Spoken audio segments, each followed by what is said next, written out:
Testing 1, 2, 3, ABC here at the Aspen Field for game number 4 here in the Metropolitan Cup 6-goal tournament.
Welcome to CTV Sports. I'm Steve Lane here with Jan Eric Frank, and we are about to get underway the fourth and final game of in-bracket play for the 2023 Metropolitan Cup 6-goal. Right now, the players just introducing themselves to each other. They have not seen each other. This is the first time these two teams will face off. So, the team in white, CRG, Cresta, Soleada, and the Polo School in the blue. Two 6-goal teams on the flat. So here we go. CRG playing for them is playing number 1, Juan Aguero. Playing number 2, Ariana Gravenese. Playing number 3, Martin Estrada. And closing the back door, Marcos Oneto at 4 goals. For the Polo School, we have Meredith Lovegrove playing number 2, and Santos Bellini going up front, playing the number 1 position. Alex Webb playing the number 3, and of course Juan Bellini, as we always see, playing back. So just getting last-minute instructions and warming up their ponies here before they line up on one of our international umpires, Roddy Matthews. So Roddy, showing the players the ball. We are ready to go, and the ball is in play, and here we go underway, and right now, Alex Webb trying to get away from Estrada, and take it away, Jan. Thank you very much, Steve. Great to be sitting alongside you also from last year. So, yeah, at-man Alex Webb, of course, know his father very well, Pete Webb. Great to see him, another Englishman playing here at Grand Champions Polo Club. And as Steve was just saying, this is the second of the day, at least, the fourth overall of the Metropolitan Cup 6-goal 2023. And let's go straight into the action. And Juan Bellini, the man with the 4 on his back, sending that ball over to Meredith Lovegrove. Has it taken away from her by Marcos Oneto over on the far side. And I've had a feeling, Steve, that this game is going to pick up very quickly as far as pace is concerned, like we saw in that first game this morning. Let's see now how these two teams fare. Just remember, of course, that CRG Cresta Soleada coming in with a 0-1, i.e. they're looking for their first win, and the Polo School, of course, with 1-0.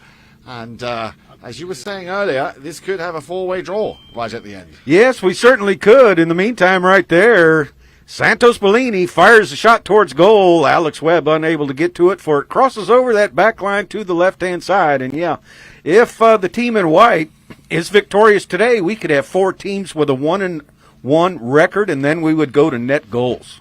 Of course, here we go then. And as I said, the pace here, not wasting any time and getting up a nice little speed here. Ball still in play.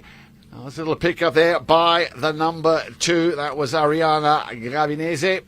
I asked her where that name came from, and it's actually from an Italian descent. So interesting. But of course, the English or the American pronunciation is Gravinese, but in Italian you would say Gravinese. Oh, okay. Good thing with your background traveling around the world, you're able to fill us in on that. And right now, Juan Bellini is trying to fill his team in on the ball way up front. That's going to be intercepted once again by the number 4, Marcos Oneto.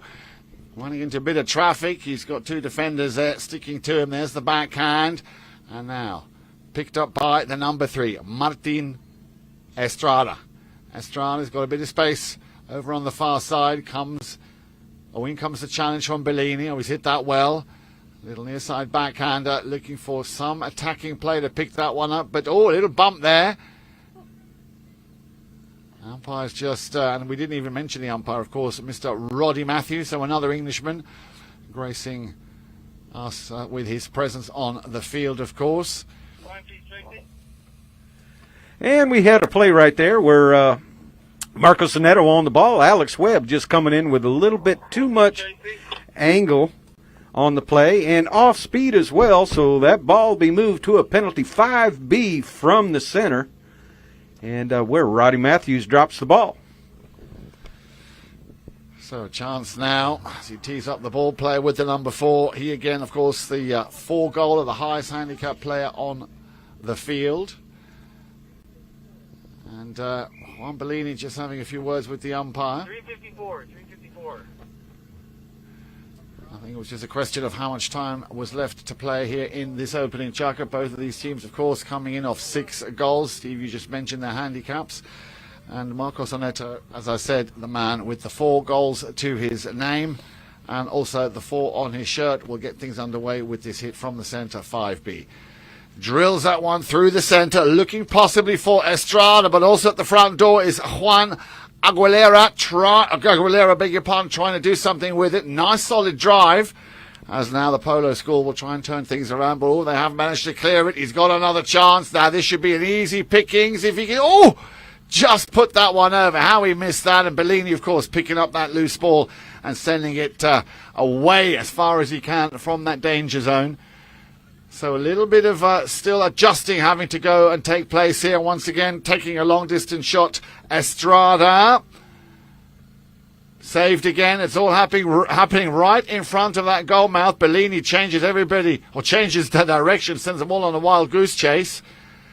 But he's given it back to the opposition, and I think that I heard a whistle over there. Yeah, Juan Bellini backing that ball across the goal mouth, looking for a teammate, but nobody there, and Martin Estrada thought he had time to come in and make that play, and of course that window closed, the gap closed, and the whistle sounded. So right away violation on that play, but they've got to be careful here, Steve. I mean, it looks like this team, CRG Cresta Soleada, putting on a lot of pressure very early on. We've had a couple of near misses.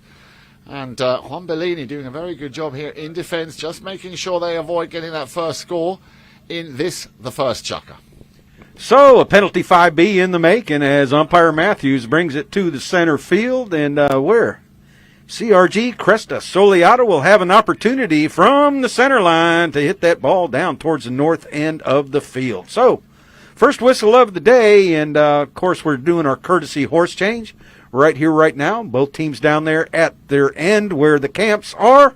And once all players have changed, then we'll come back to live action. Indeed. So the players coming back out now. Quick, as you said, Steve, quick courtesy change. And correct me if I'm wrong, but this game, just like the first one this morning, not wasting any time and really getting going. And Bellini already having quite a busy day at the office here as the Minister of Defence, as you would like to call him, having to save his team from conceding that first goal in this opening chukka. So as Steve was saying, penalty 5B hit from the centre after that right-of-way infringement we saw. There wasn't much in it, but as you said, Steve, that gap closed. And here we go then. 5B for the team in blue, the Polo School. Now let's see who's going to take that in. I'm pretty sure it'll be Bellini, but where will he play it to? Just giving a little nod there to his 3 teammates, telling them exactly where he wants them to be. Play is called. Here we go then. Juan Bellini from the halfway line. Sends a nice deep ball, pretty straight down the centre, running into some traffic. He was looking for the man with the number 2 there. Or number 3 rather, I should say. It was either Santos or Alex Webb trying to do something with it. Now surely with a little stick and balling here, that will be the first goal for the Polo School. Alex Webb picking the pocket of Marco Sonetto and able to take that ball through the north end uprights, and that's going to be the first score of the game right here. And as we see the two come together right here. Alex Webb right there, and crossover, and that ball kicked by a pony, and now out front, and that leaves Alex Webb all alone, headed for goal. Just a couple of taps, and puts a goal on our score sheet. Well, he'll be happy with that. Alex Webb getting the first score of the match. Ball's back in play, and once again, the team in blue, the Polo School, winning that throw-in. Bellini teeing it up nicely, little open backhand. But the first man to that ball will be Juan Agruelo. Turn it around. Now then, Oneto. Yeah, and there's that duel. In comes once again Alex Webb. Wants to keep the pressure on. Bellini just hovering, biding his time. He's got a man on, but still Bellini will turn it. Surrounded there by, he's got to be careful. Well, I was going to say a bit of a late whistle, but the man with the number 1, they're coming right in front of Bellini. Good call by our mounted official. Yeah, Juan right there. Juan Bellini puts it past the stirrup, but remember, Juan Aguelo was in the right-of-way before the ball was ever even hit. So quick whistle right there, and of course Juan Bellini had 3 players down front. So therefore, umpire Matthews, he's going to move the ball to the 60-yard line for a penalty 4 in favor of the Polo School. So a chance now for the Polo School. Chance for the Polo School to extend their lead. And I'm pretty sure it'll be Juan Bellini who's teeing up that ball, and he's been hitting the ball well this morning. So here we go. Nice little run up. Umpire Matthews has called a play. How much did you say? 134. And we have a little over a minute and a half to play here in this first chukker. Let's see if Bellini can make it 2-0.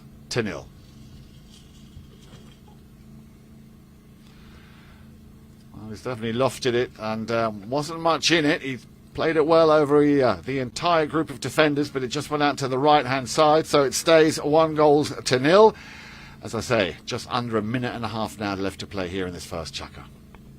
Juan Bellini, he had it high enough, he had it long enough, but just not quite straight enough, and that's going to have Oneto put the ball back in play. So here is the team in white. Out to the far side, out to the boards, and that'll be Estrada, man with the number 3. Yeah, a little deflection, that'll come off. No, it'll stay. It'll just stay in play. Nice little pick up here by the number 2. Once again, Ariana Gravinese. Only as far as Marcos Oneto. Oneto, he's got to get past Bellini.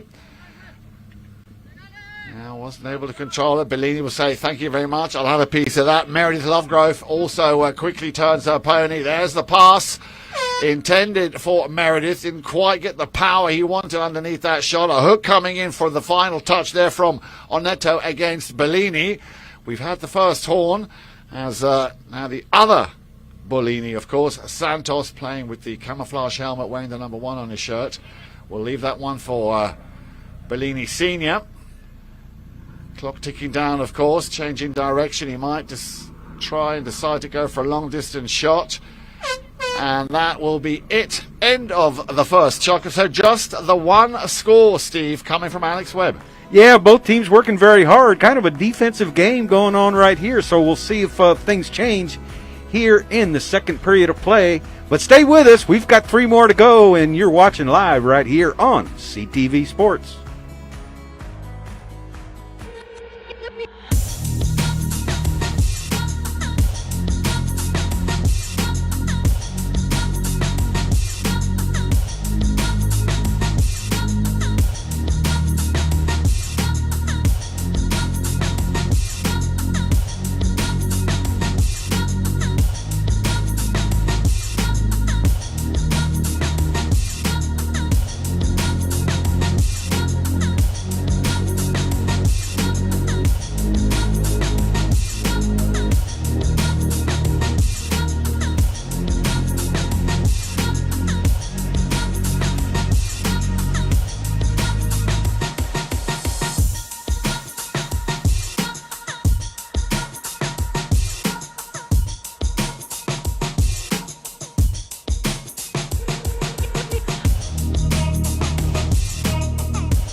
Glad to have you back here on CTV Sports, and we ended the first period of play with a score of 1-0 in favor of the Polo School.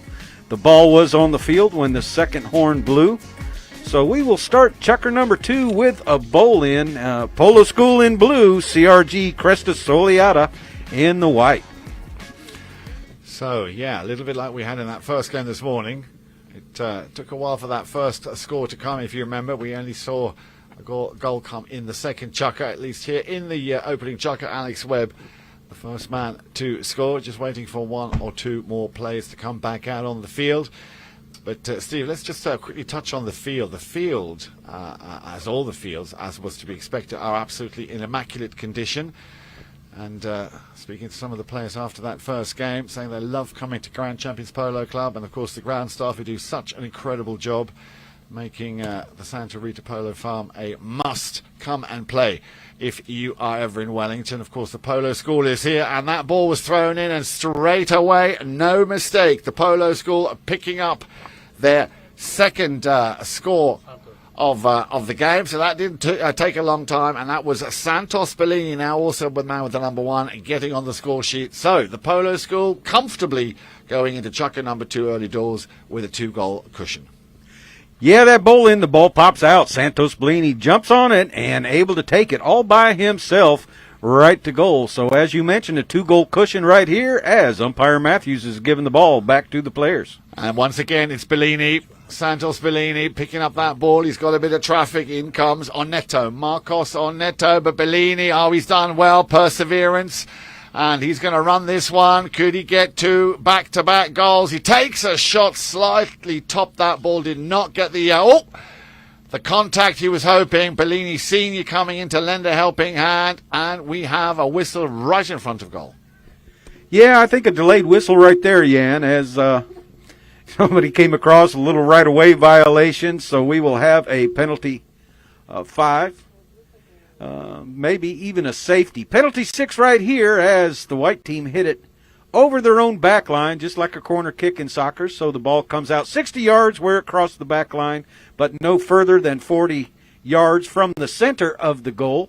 So Juan Bellini will circle his pony, getting that pony on the correct lead, which is the right lead, and now faces the ball, and here comes Father Juan. Bellini looking to try and make it 3-0. The ball dangerous. Those balls are very dangerous when they come off a defending player, or any player really, especially when they end up lying or being in that penalty box area. And we're going to have another safety. That ball once again coming off a defending player. So second chance here for Bellini to make it 3-0. Just adjusting his technique a little bit. He's been playing such a great defensive play so far, if you remember, in that first chukker, avoiding a couple of goals against the Polo School. Now then, let's see if Bellini can make this one count. Didn't quite get his polo mallet underneath. Again, one of those dangerous balls. You never know where it's going to end up, where it's going to go. So now, CRG Cresta Soleada desperately trying to get out of their own half, but you can see the Polo School, and that seems to be the strategy. Stand deep, press, and look for the unforced error. A little mistake, of course, can be very costly. Able to get that ball, well, momentarily at least, to try and get that ball away. That was the play up there.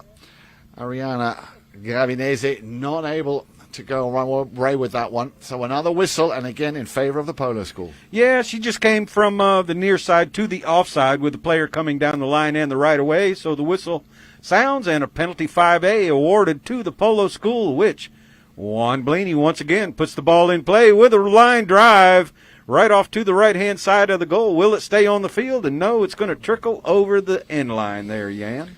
Well, you know what, Steve? He hit that much better than the 2 penalties he just tried to take. So maybe, Juan needs to try taking a few more shots from distance, because once he's got that motion going with the pony, it just seems to be a lot easier for him. Here we go then. Once again, the team in white, CRG, Cresta, Soleada, trying to, which they haven't done for a while, get out of their own half. Bellini now coming back in defence.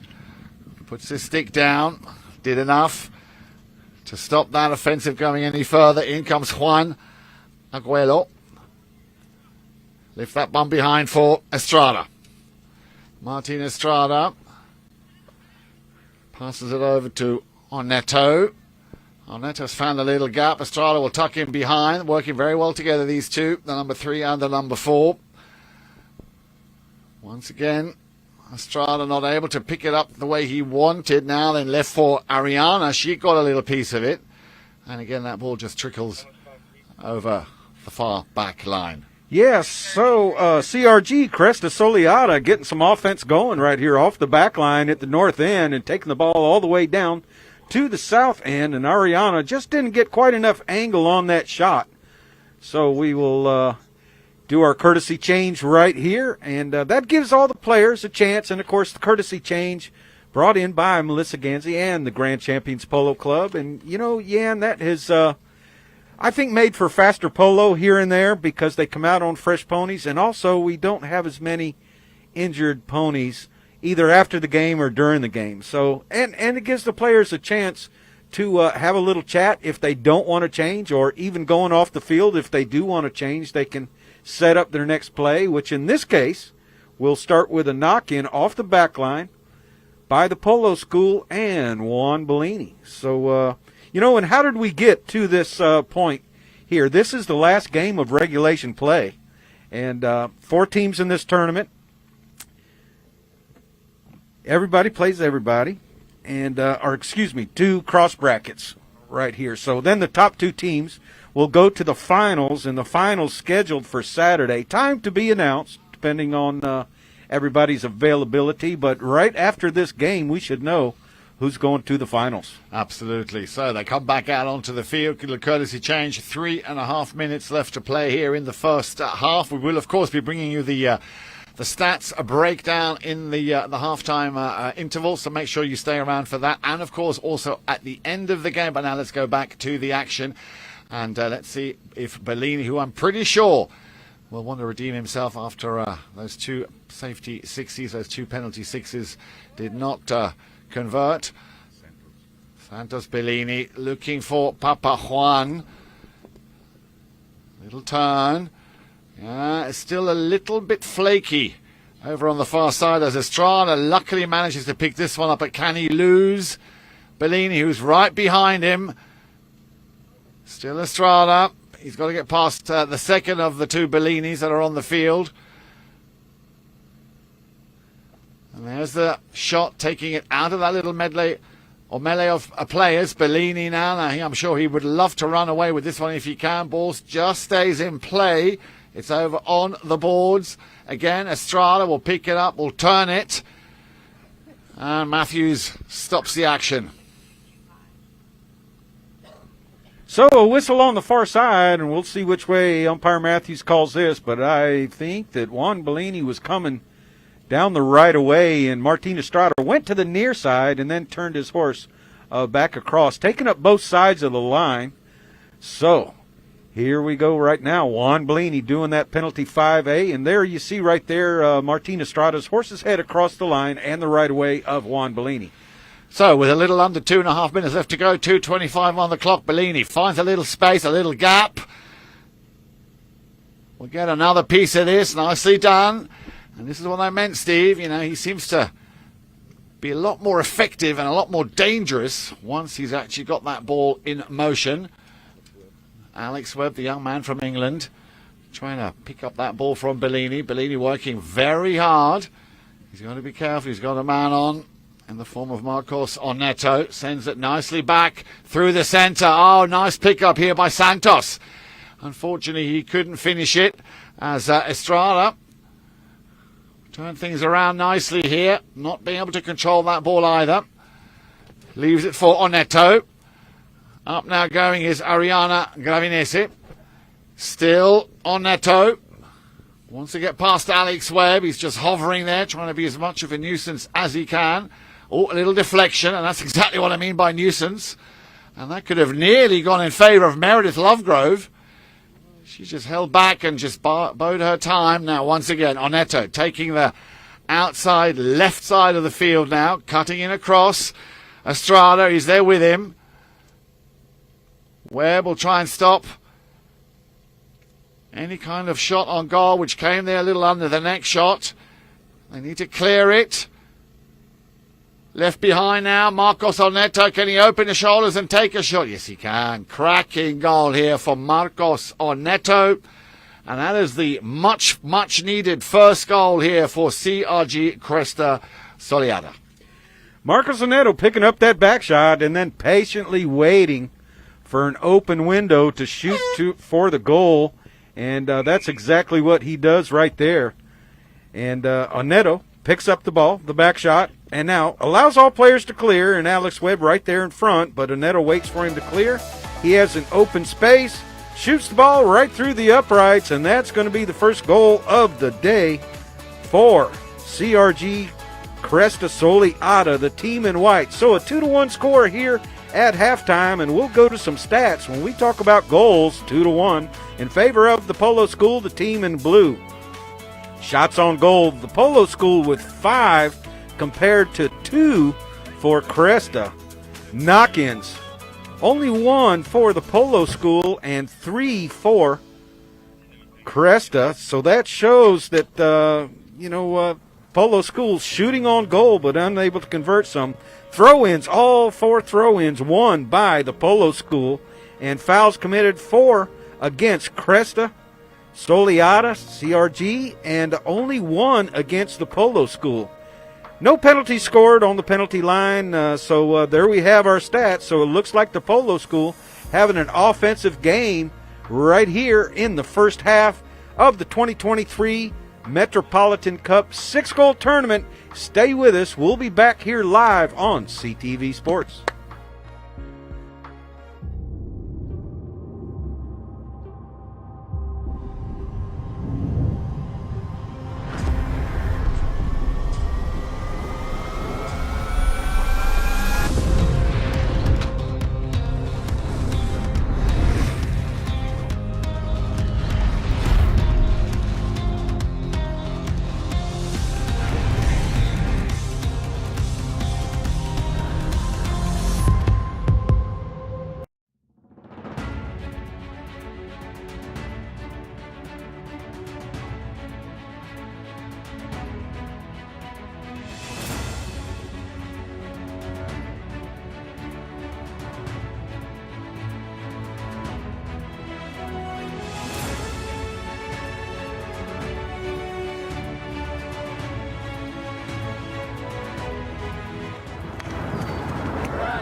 Hi, I'm Tomacho Pérez. Hello, I'm Nacho Figueras. Hello, I'm Martín Muñoz. I'm Gonzalito Pérez. I'm Alejandro Novillo Estrada. Hello, I'm Nacho Novillo Estrada. I make goals and here back in Aspen.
World Polo League, a new breed of polo. Thanks for joining us here on CTV Sports for the last and final game of in-bracket play in the 2023 Metropolitan Cup 6-goal tournament here at the beautiful Santa Rita Polo Farm. And, Yan, if the team in blue wins today, that puts them automatically in the finals on Saturday. Now, if the team in white, CRG, Cresta Soleada, should come out victorious today, then, you know what? We've got 4 teams with a 1-1 record. Then it'll go to net goals. Yep. And should they be tied on net goals, then it will be who beat who if they played each other. And since we're doing cross bracket, if they have not played each other, then we go to a shootout. So since we have the finals on Saturday, that gives us a lot of time for a shootout. And you know what? So I see a couple of players from the previous game over there watching on the sidelines to see who's going to come out victorious here today. So if we, and it was just informed by our polo manager, Cale Newman, that if we have a tie, then we will have a shootout tomorrow. And, of course, that will give the teams time to rest and get some strategy together to go to the finals on Saturday. So right now, all players coming back, and we're waiting on 3 players from the Cresta Soleada team, and it appears that they will line up on Roddy Matthews, swapping sides for the bowl-ins as we do every half. And Roddy Matthews ready to go, showing the players the ball. So here we go then. As you said, Steve, welcome back, everybody. 2 goals to 1. Twice the Polo school scored. The first, of course, coming from Alex Webb in the first chuck, and then Santos Bellini putting a score right afterwards in chucker number 2. The very important goal by Marcos Ornetta at the end of that first half has left them with 2 goals to 1. So just the 1 goal they trail. And as you said, the Polo School will be looking to try and get this over the finishing line, but this could be a little bit of an upset if this man, Martin Estrada, could have put that one through. Bellini just saying, get out of my way, that's my ball. There's a little cut shot. Oh, he did well. Very well indeed. Sends it from one Bellini to the next. Santos now. Found a little space for himself. Santos Bellini up against the 4-goaler, Marcos Ornetto. In comes Estrada. He saw and read the call there, or the backhand coming from Marcos Ornetto. They go to the sideboards. Straight away surrounded there by 2 defending players of the Polo School. Bellini always to be found right in the thick of it. Now, once again, second attempt here for Martin Estrada. Can he go through and can he get past Bellini? Oh, just the coolest of little touches there by Santos Bellini stopping Martin Estrada from, and I'm sure he would have been through, making that run to goal. So, again, very strong and very solid the way the Polo School are playing defensively. They seem to be very much, as Dale would say, dialed into the game plan here, and it seems to be working and paying dividends for them. And, of course, an opportunity to turn defense into offense is exactly what we're seeing here right now. On the move once again, Webb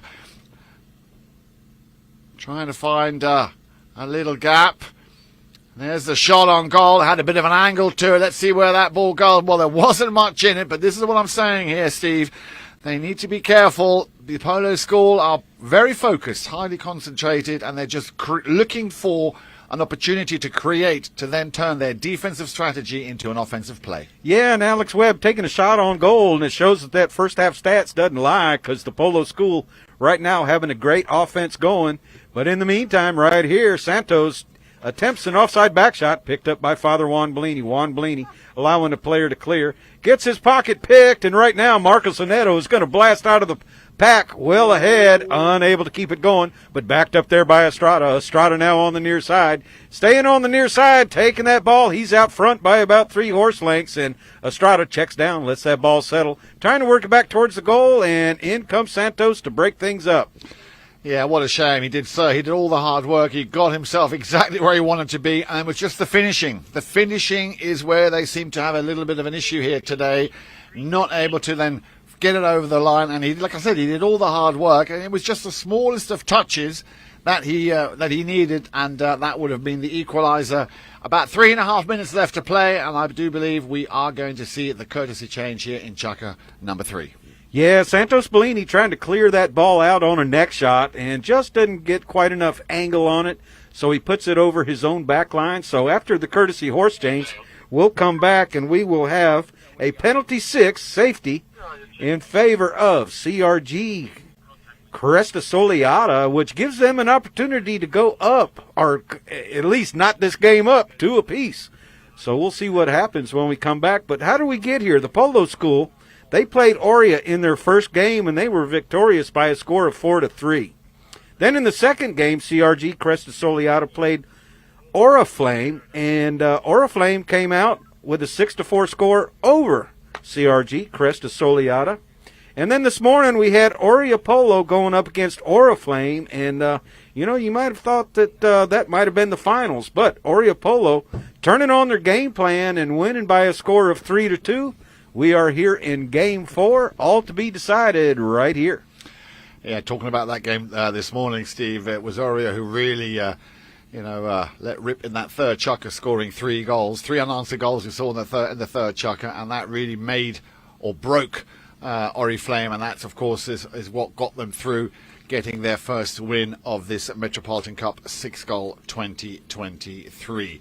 So, a little under 3.5 minutes left to play. Players coming back out after a quick courtesy change. Now then, as you said, we're going to pick up the action with the equivalent of a corner. So penalty 6. And this now could put the spanner in the works, even if it's just for a short time or a short while for the Polo School, if CRG Cresta Soleada can indeed score from there. So Marcos Neto teeing the ball up, sending his players up by the goal, and of course the Polo School trying to defend this shot. Remember, 1 approach, 1 hit or 1 hit at, and in the umpire's opinion, the player hitting the ball must try to score off this. He is not allowed to dribble, not allowed to pass it to a teammate. So right now, Marcos Neto circling his pony and approaching the ball. Here is Marcos. Yeah, well, you see he slightly rolled his wrist on that one. That didn't go anywhere near where he wanted it to go. Bellini, of course, trying to pick up the loose ball. It's still in the danger zone, but he did well. He read it exceptionally well. And as Santos Bellini will pick this one up, and you don't need to ask him twice. He will run with this. Let's see if we will have. And we did see one this morning, a coast-to-coast, but it was only up to the halfway line. And Marcos Neto will come back. Webb tries to send it. Now then, second attempt here for Martin Estrada. Appealing to the umpire who's saying, no, this is all perfectly legit the way they play. But that, of course, Steve, was quite an obvious foul. We were looking right down that line and the right away, and Marcos Neto read that play perfectly off the back shot of Juan Bellini. And, of course, Santos couldn't quite get to it, reaches back and crosses that line and right away. And so we'll have a penalty 5A in favor of the team in white. And right here we see Bellini with a right-of-way infraction. So once again, Marcos Neto, but this shot right here a little bit further than a penalty 6. So will he one-time it? Will he dribble? Remember, all defending players must be 30 yards away from the ball and in front of the ball. Well, he's going to tap it in, which he does. Bellini needs to be careful not to cross that line. He wants to get within shooting distance. There it is. Unloads or unleashes what looked like it was going to be a big shot. Takes it around once again, kind of come round the outside. Again, good play here from Neto. We out. The goal judge waves his flag. So what a good effort and duly rewarded as Marcos Neto gets the equaliser. Neto working his way back around and circling the wagons and able to find a spot to shoot. Santos Bellini couldn't quite make contact there to keep the ball from going over the goal line. So now we have a game that's all tied up 2 apiece. Not much time left here in the third period of play. So umpire Matthews bringing him back towards the center. Well, I've got to say, Steve, and correct me if I'm wrong here, but it looks to me that this team in the white shirt, CRG Cresta Soleada, have come back a lot stronger, a lot more compact in the second half. It was a little bit patchy in the first half. Clearly the Polo School, not only because they scored twice, but they just seemed the more strong and the more dominant force in that first half. So that half-time break has definitely done Juan, Ariana, Martin and Marcos a lot of good. They've slightly changed their strategy, putting a lot more pressure on the Polo School, and it's paying dividend. Yeah, not only that, but we hear a little bit more communication going on amongst the players out there. So Martin Estrada and Marcos Neto working very well together, and I was surprised by the riding of Juan Aguelo there. He was going for leather. He was booting and scooting on down the field, chasing a player down and forcing them to miss plays. They heard footsteps, but right now umpire Matthews puts the ball back in play, and it's a Neto on the far side. Marcos has a bit of time, has a bit of space. He's got Estrada going up. There's that ball to exactly him, Martin Estrada. Oh, he had his pocket picked there, but the play looked very, very good from where we're sitting. Bellini will pick up that loose ball and clear it. Now then, nice little pick up here by Webb. Not able to make contact with that ball, coming around on a bend. And look at that, straight away, once again, you mentioned it just now, Juan Aguelo, very quickly out of the starting blocks. Aguelo, look, going for the under the neck, very unlucky, but Martin Estrada trying to finish what Juan started. So again, pressure and power play here from CRG Cresta Soleada.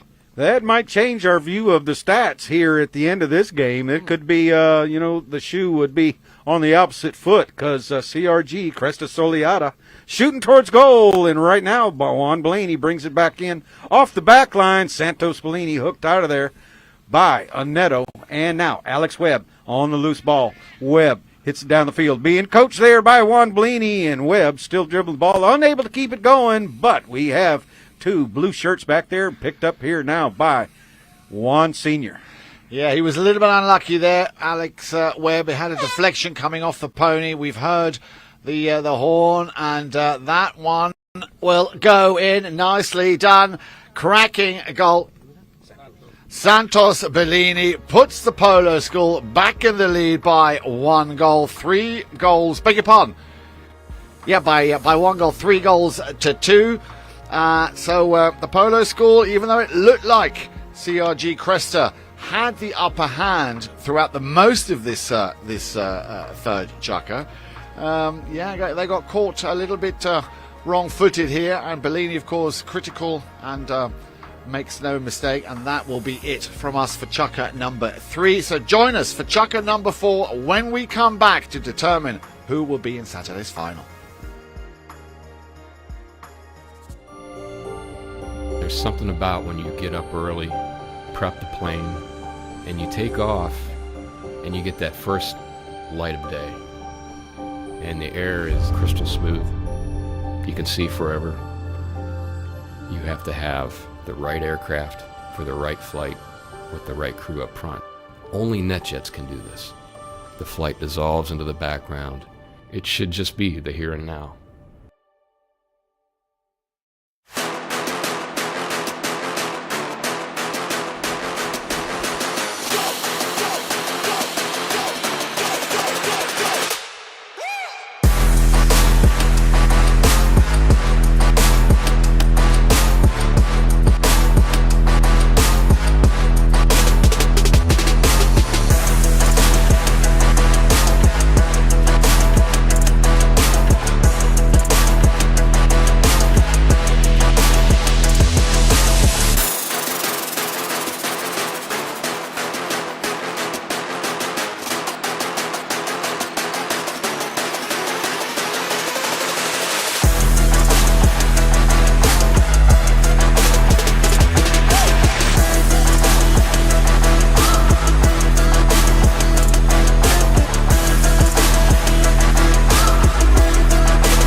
welcome back, everyone, for the fourth and final chukker of regulation play right here in the fourth and final game of inter-bracket play in the Metropolitan Cup 6-goal, where we have a 3-2 score. The Polo School in blue on your right. They're ahead by 1, taking on CRG Cresta Soleada, the team in white.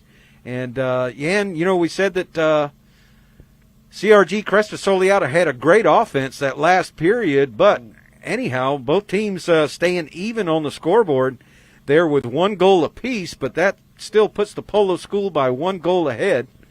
And, should the Polo School win, they'll be in the finals on Saturday. But I think CRG has different ideas about that. Yes, and I can only hope that they continue to play the way they did in that previous chukker. They were a little bit unlucky to get a goal against them. Marcos Neto, of course, having been the only man to score so far. He scored in the second and in the third.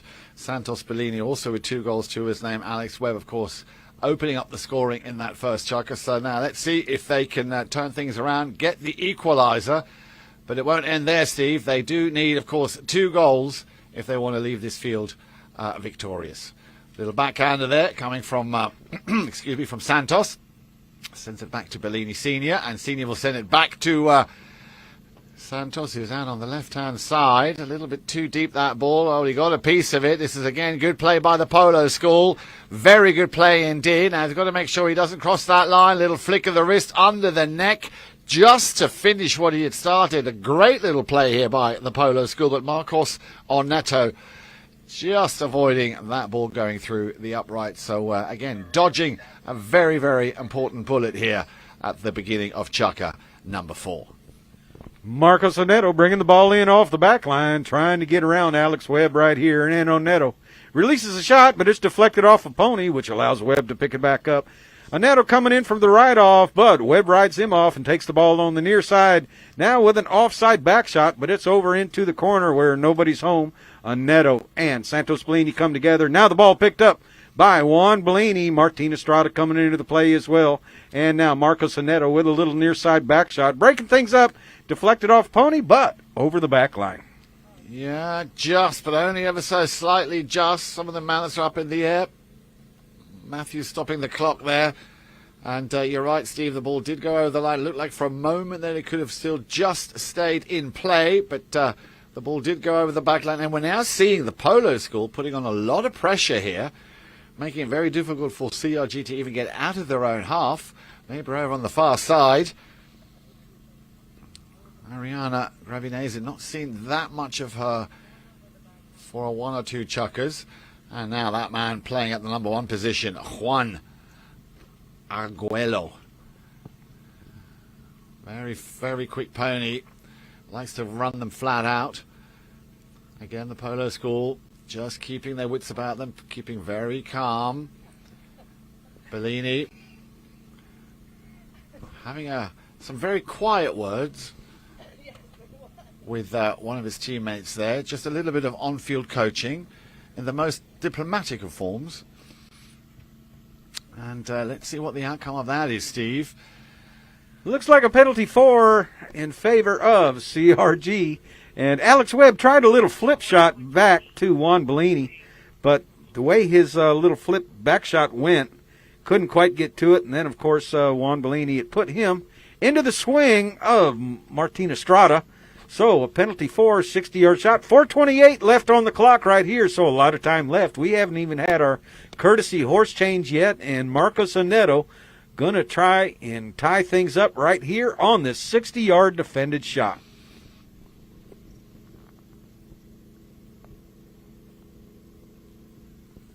Yeah, just slightly out to the left-hand side. That could have made all the difference. So I'm sure Bellini will be happy that they dodged another very important bullet. Still holding on to that lead. 3-2. We're in the 4th chukker. A good 4 minutes left to play. Bellini will get things underway. Sends it back up to Bellini's Junior. On a very, very nice-looking grey mare. Bellini saying, well, you know what, guys? We've got to go that direction. So he's picked it up again. He might run this one himself. Bellini playing the rotation now. Has a look over his shoulder. Where is the next player? Sent back by Neto. Bellini again keeping the pressure very much on. Webb coming into it now also. Meredith Lovegrove getting herself in situ. Yeah. See, they don't want to be doing that, giving away opportunities like that. So with just shy of 3.5 minutes, I wonder whether the players will go for a courtesy change now. This would be the opportune moment as they are so close to the pony lines. And that's exactly what one or two of the players are doing. So we will have, you mentioned it just now, the final courtesy change here in Chucker number 4. Yeah, Marcos Oneto, he flips the ball underneath his horse's neck and turns his horse very quickly and jumps on the line and the right of way. And Alex Webb coming in there thought he had a play but was whistled for his efforts. So after the courtesy horse change, it looks like we will have a penalty shot. And, things underway here. Anybody's ball game here. A lot of time left. 3:29 on the clock. So no team in or out at this point. And, this is kind of a handy time, a handy opportunity to have the courtesy horse change at the south end of the Aspen field. And both teams camped out down there underneath the tents. So now the players are coming back out. And Martin Estrada coming out there as well. And I believe we will have a shot in favor of CRG Cresta Soleada. But both teams kind of lined up and on the field right here. And actually it's going to be a penalty 5A. And they've got a long way to go with 3:29 on the clock. So not impossible, but difficult. So just waiting on all players. Juan Bellini, the last two mount up. And don't forget, we have a 12-goal going on, a super game this afternoon where Dundas will take on Windswept. And Windswept with 3 Merloses on the team, and they have played some great polo even in the 8-goal, but now Tincho coming in on that team as well. And now here comes Marcos Oneto with a shot downfield, and Ariana coming in there as well. Ariana ridden off there by Santos Bellini. Back to Father Juan. Juan taking it across the field. Santos going to fall in behind. Juan's going to check down. Santos on the near side. And now Santos with a back shot looking for Juan. Martin Estrada right there with a back shot of his own right up to Juan Aguelo. Aguelo on the move right here. Santos Bellini checking down, going to play him for the miss. And there is a player right in there, not allowing Santos to swing. Back shot there by Bellini, and Oneto the first to turn. Yep, he'll pick that up, fakes the backhand. Nicely done here by Marcos. Wants to get past Bellini, and Bellini knows he's got that right of way. We'll try. Well, it looked like he was going to attempt a long-distance shot up into the danger zone. They're all there, but again, a whistle on that play, Steve. Yeah, he was coming in there for a back shot, the Polo School, and Juan Aguelo just kind of got his horse's head into the swing of the Polo School, and I believe that was Santos Bellini. So a penalty 5A in favor of the Polo School, the team in blue, and Juan Bellini puts it back in play. Well, if they can just keep hold of the ball now, keep possession, and you know what a big hit to Bellini is. Over on the far side, in comes Webb and Santos, still on the boards, still in their own half. Pressure now to try and get that ball even further downfield, but Oneto still has possession. Is it going to be too short? Yeah, she was hoping to pick that one up, Ariana Gnavinese, but she couldn't do much with it. The little backhand attempt there from Martin Estrada. Yeah, it's a little bit patchy now. That's a good little steal. Oneto. Marcos Oneto, that ball is running, and Martin Estrada is right on top of it. Surely they won't make a mistake. So Estrada gets the much-needed equaliser here in Chucker number 4. It's 3 goals apiece, Steve. Yeah, we said it's anybody's ball game, and Martin Estrada proves that right there on that play. Taking Juan Bellini out on his hip early, which gives him the near side play. And then Juan Bellini checks out, and Estrada able to finish the play and the run on the offside. So once again, we're tied up, and Roddy Matthews lines the players up to put the ball back in play. So this could be make or break time now for both of these two teams. Let's see how the Polo School, which they did last time, very quickly react. Of course, they change ends over on the far side. Bellini, you can see he's a man who wants to get things done, and he wants to get it done quickly before they run out of time. Yeah, the angle was just a little bit too much there to try and get that ball where he wanted it to, but you can see the pressure now coming in from the Polo School. They want a decision, and they want it quickly. Juan Aguelo on the move right here as Martin Estrada sends him up the ball, and now quickly turned back around by Santos Bellini, but Estrada with a back shot, trying to get some offense going right here, and now in comes Alex Webb with a back shot. Juan Bellini turns on it, so does Marcos Aneto. Bellini decides to check out of the play and give the back shot to Aneto, and now Bellini. He's going to do a back shot. That first horn has gone. Something quick needs to happen, and here comes Santos, unable to take it on through, ridden out of there by Aneto, and Martin Estrada coming through there as well, and a whistle, and that is going to stop play. So we'll see how much time is on the clock and which way this ball is going to go. Yeah, now this is interesting, Steve. I mean, this could be literally the dying few seconds once we know what the umpire has decided. So 5 seconds will be added. 5 seconds will be added. And based on the way the players are lining up, it looks like it's going to go against the Polo School. So CRG, Cresta, Soleada dodging up a very, very big bullet. Play is called the last few seconds. As soon as that play hits that ball, Marcos Aneto.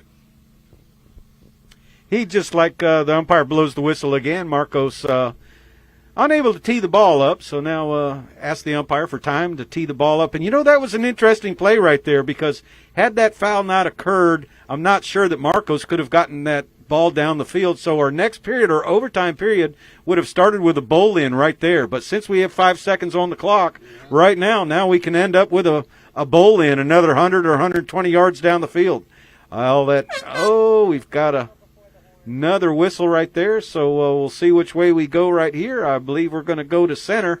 So we'll put another 5 seconds on the clock, and CRG Cresta Soleada getting another opportunity, gaining a lot of ground right here in the last few seconds. What did we have? We had probably 3 seconds there. We had 2 seconds on the clock before, so probably 7 seconds, they've gained it 150 yards so far, and you know what? Have the opportunity to gain another 120 yards. Probably not enough time to score, but at least enough time to get a lot of yardage, so when we do start the overtime period, that they will come back and the bowl-in could be in front of their goal.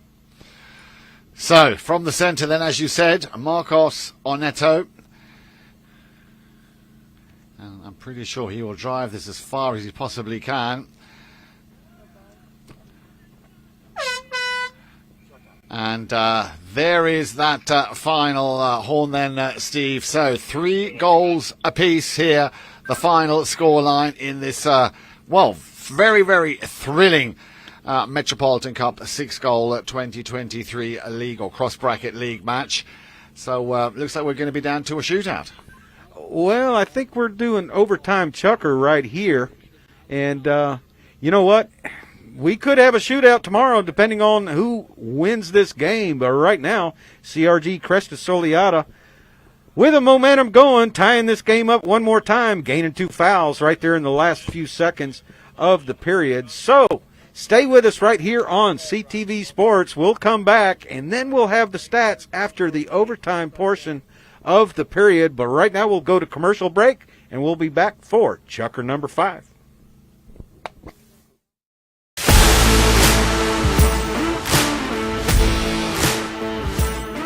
We're here at the Santa Rita Polo Farm where the PTF Polo ASSN Junior Tournament is being held for the first time ever at this location. And I mean, could you get a more beautiful venue? Probably not.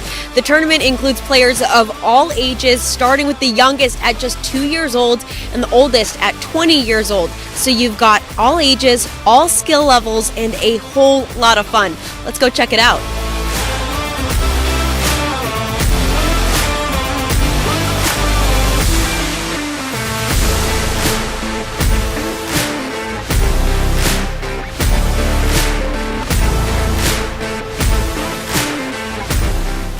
reminds me of my days when I was in that position playing the kids tournament, and for us it meant the world. So I'm very happy to be here supporting my son and other kids as well, because I think they really enjoy this, and for them it's even more important than for us probably playing the 26 or the 22.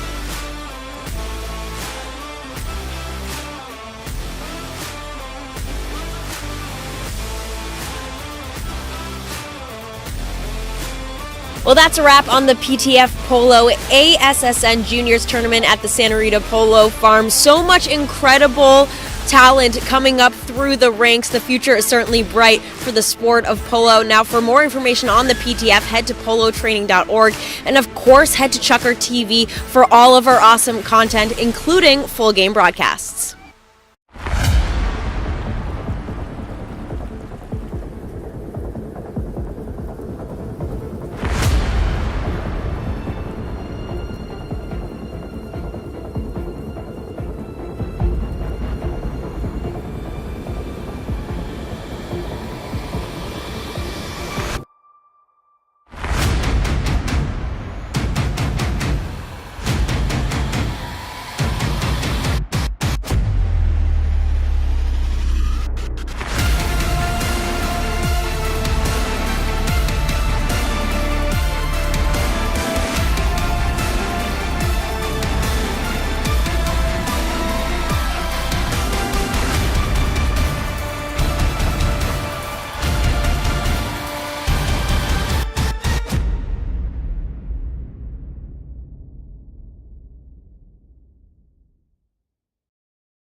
The World Polo League, a new breed of polo.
I am Nick Weaver. I am the co-founder and COO of Blue Delta Gene Co. I probably measured over 30,000 butts, 7 feet tall and 7 feet wide. Doesn't matter. It is fun making people happy. When you make a garment that fits, that's one thing. When you make a garment fit and look good, that's another thing. And we are very good at the latter. We have grown our company by taking care of people. We have grown by making jeans that fit. There are some things that will never change: where it's made, how it's made, and who's making them. Every jean is one of one. But now we can get you measured from anywhere in the world. We have rolled out a virtual tailor system, blown away with the technology. It's unbelievable how accurate it is. It's a quick, easy, touchless way so we can get the measurements to make you a pair of damn good jeans. Welcome back to CTV Sports, and we have all the ingredients for an overtime period right here between CRG Cresta Soleada and the Polo School. And Yan, anybody's game, and this determines who goes to the finals or who goes to a shootout, and we've got all kinds of scenarios which could happen. Absolutely. Well, let's have a look at how those first 4 chukkers went. There was no score coming in that first chukker from CRG Cresta Soleada. They took a little bit of time to sort of get their rhythm going. The first goal coming in from Alex Webb for the Polo School in that first chukker, so they left the field 1-0. Chukker number 2, Marcos Oneto got his first of his total 2 goals throughout this game on the score sheet, as did Santos Bellini. So again, the Polo School leaving the field at half-time with a lead of 2-1. Chukker number 3, much the same. Again, Marcos Oneto scoring, as I said, the second of his 2 goals, and Santos also the second of his goals. They left the field there, and it was still 3-2 in favour of the Polo School. And remember, that chukker was, that chukker was very, very strongly played by CRG. Looked like they'd sort of dismantled the strategy of the Polo School. And then it was right at the very end here in chukker number 4, where Martin Estrada got the much-needed equaliser. So at the end of full time, it was 3 goals apiece. We now rejoin. We're just waiting for, I think it's Juan. Yeah, it is Juan Bellini who's over there just waiting for his pony to be brought to him.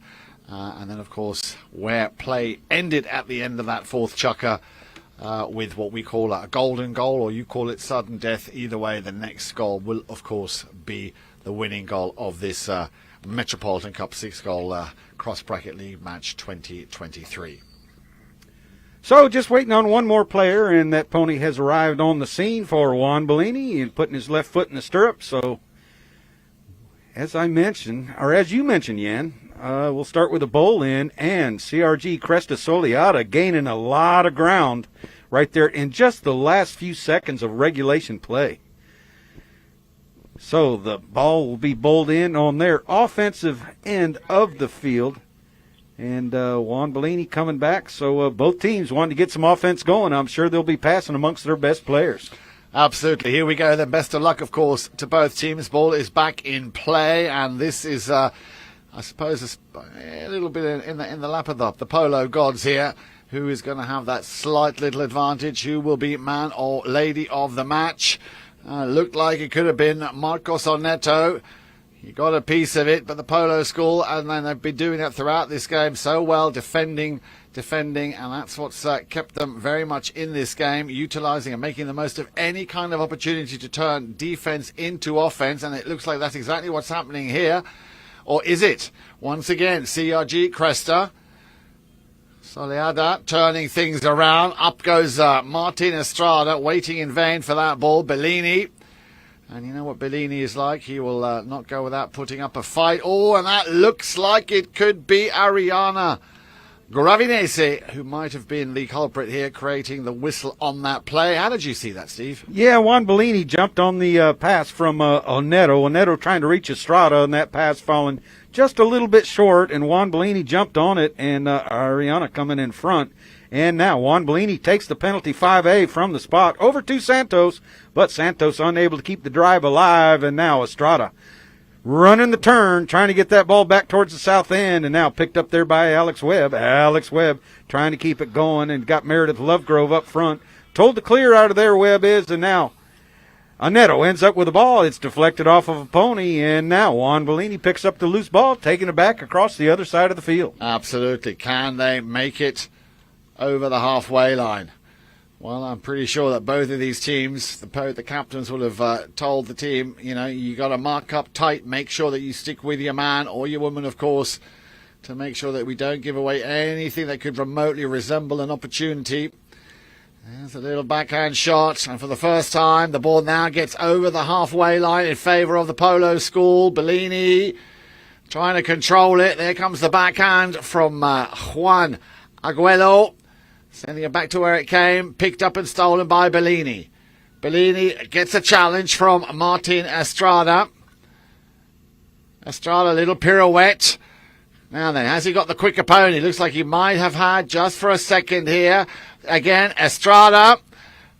Now he's going to have to run this one himself. And again, solid defensive play here. Estrada coming in. Bellini now also coming back. And he will clear it, and he's done well. We could see a run here by Bellini on his own. Gets it nicely over the halfway line. Bellini looks over his shoulder. Juan Bellini hammers another one. He sees Estrada, the corner of his eye. Bellini to finish it. Juan Bellini. And that makes him man of the match. What a great way to finish here. The crowd are losing it here on the field side. Juan Bellini gets his team the golden goal in overtime. So congratulations to Meredith Lovegrove, Alex Webb, Santos Bellini, and of course Juan Bellini putting on that, well, let's give him a coast to coast with a lot of butter on a lot of brown toast. Gets the win. Steve, tell me a final few words from you. Yeah, Juan Bellini just staying out in front of Martin Estrada and scoring that winning goal. We could see the reaction after he scored. He was excited, a couple of helicopters in celebration, and right now we've got our stats, and when it comes to goals, 4-3 in favor of the Polo School. Shots on goal, the Polo School's going to win that battle with 9 compared to Cresta Soleada's 6. And knock-ins, Juan Bellini doing 3 of them, while Marco Soneto takes 5 knock-ins. The Polo School winning the throw-ins 6-3, so the throw-ins a very important aspect of the game. Fouls committed, the Polo School committed 2 more fouls than CRG, Cresta Soleada, with 7 against the Polo School, 5 against CRG. And the penalties, nobody scoring on the 30, 40, 60 or penalties scored. So that's going to end the final game of the Metropolitan Cup 6-goal. Stay with us. We've got a game here at 1 o'clock in the 12-goal limited edition, and we're going to change fields. Stay with us. Tune back in to CTV Sports, and we will entertain you with our 12-goal tournament coming up here in just a few minutes.